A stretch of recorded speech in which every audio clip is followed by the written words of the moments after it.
Assalamualaikum warahmatullahi wabarakatuh. Apa kabar semua teman-teman? Jumpa lagi bersama kami ya di channel Kang Teknik. Di video kali ini kita bertemu lagi dengan kulkas SAP ya. Kulkas SAP untuk kasusnya itu kulkasnya ini kena congkel pisau ya. Untuk di bagian evapnya akhirnya freonnya bocor. Eh, Kebetulan orangnya trauma ya, mau diperbaiki kulkasnya karena sebelumnya itu katanya nggak berhasil ya, informasinya kurang lebihnya seperti itu. Namun di sini orangnya itu menyarankan untuk mengganti evaporatornya. Di sini saya sarankan untuk mengelas menggunakan alu platinum karena harga evaporator juga mahal, kisaran di angka 200 ke atas ya. Kalau untuk SAP ini kisaran 200-an, dan itu juga cukup mahal. Dan ini kebetulan untuk bocornya itu hanya kecil banget ya, masih bisa kita atasi, masih bisa kita las. Beda lagi kalau misalkan bocornya itu gede banget, itu yang pasti sudah saya sarankan untuk mengganti evaporatornya. Dan di sini saya akan tunjukkan trik sederhananya ya, bagaimana cara mengatasi evaporator yang bocor anti gagal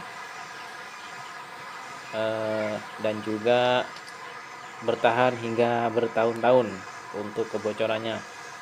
Di sini saya tidak menggunakan lem. Di sini yang saya akan gunakan yaitu menggunakan pakan las alu platinum ya. Nah, caranya kita panasin dulu seperti ini. Lalu pastikan permukaan evaporatornya itu udah terkelupas catnya. Jadi kalau misalkan posisi catnya itu belum ngelupas ya, kita las menggunakan alu platinum, itu nggak akan berhasil ya. Kebanyakan alu platinumnya itu nggak akan menyebar. Jadi teman-teman bisa pastikan evapnya itu udah bersih dari catnya. Nah, ini tinggal kita semprot seperti ini, kita panasin seperti ini ya, lalu kita sambil sikat-sikat. Dan untuk hasilnya kita akan cek nanti ya setelah kita las. Dan di sini setelah kita bersihkan permukaan catnya, tinggal kita lapisi ya dengan menggunakan alu platinum. Jadi kalau misalkan udah terkelupas, alu platinum itu akan mudah menyebar ya. Jadi tinggal kita panasin aja tuh, tinggal kita panasin di area evaporator, udah di sini udah menyebar ya. Tinggal nanti kita tes lagi apakah kondisi evaporatornya itu masih bocor atau tidak.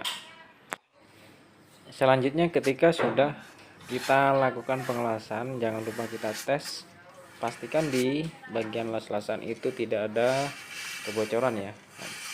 Nanti kalau misalkan ada kebocoran, nanti bakalan percuma kita gunakan, nanti bakalan nggak dingin lagi.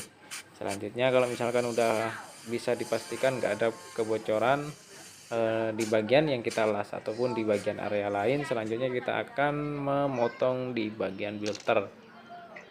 Nah, di sini untuk di bagian filter kenapa saya ganti? Ini bertujuan ya, karena kulkas ini pemakaiannya itu jangka panjang.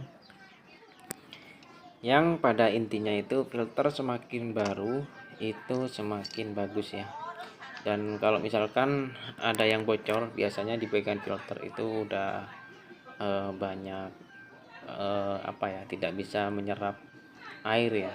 Jadi sekedar catatan aja, kalau misalkan kulkas habis kena bocor ya, itu disarankan untuk mengganti filter dengan filter yang baru ya.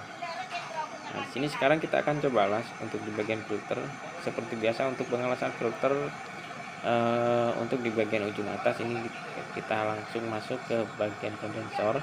Dan untuk jalur di bagian jalur 2 ini dua sisi ya, satu masuk ke kapiler yang masuk ke evaporator, dan yang satu kita pasang lagi satu buah kapiler untuk proses vakum nantinya ya.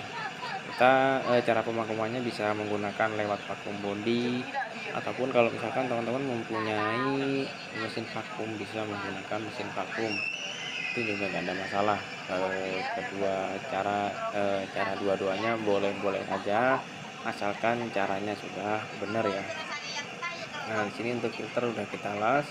Jangan lupa pastikan untuk pengelasan jangan sampai ada kebocoran. Kalau misalkan ada kebocoran, kita bakalan mengulang lagi ya. Nah, oke, setelah kita las ya, kita las semua, filter udah kita ganti, udah kita vakum, lalu kita langsung pengisian freon ya. Di sini saya isi di tekanan 80 psi pada saat kompresor mati. Dan sekarang kita coba langsung hidupkan. Untuk merek SAP ini untuk evaporatornya itu kecil, jadi kita nggak perlu banyak-banyak ya untuk pengisian freonnya.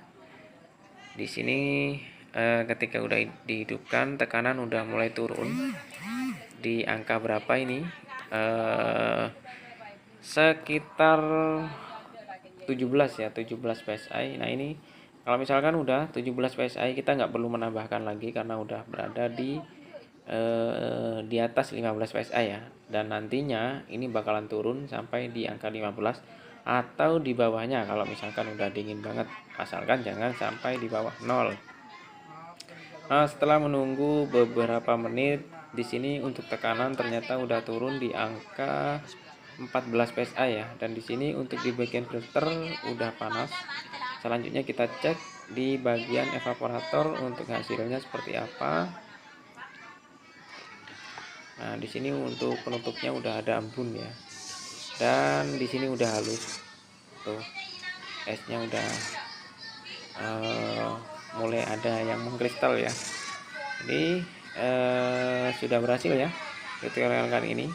Oke, sampai di sini dulu video dari kami, semoga bermanfaat. Kalau misalkan ada yang perlu ditanyakan, boleh tulis di kolom komentar. Jangan lupa dukung channel kami dengan cara tekan tombol like-nya dan juga subscribe-nya. Assalamualaikum warahmatullahi wabarakatuh.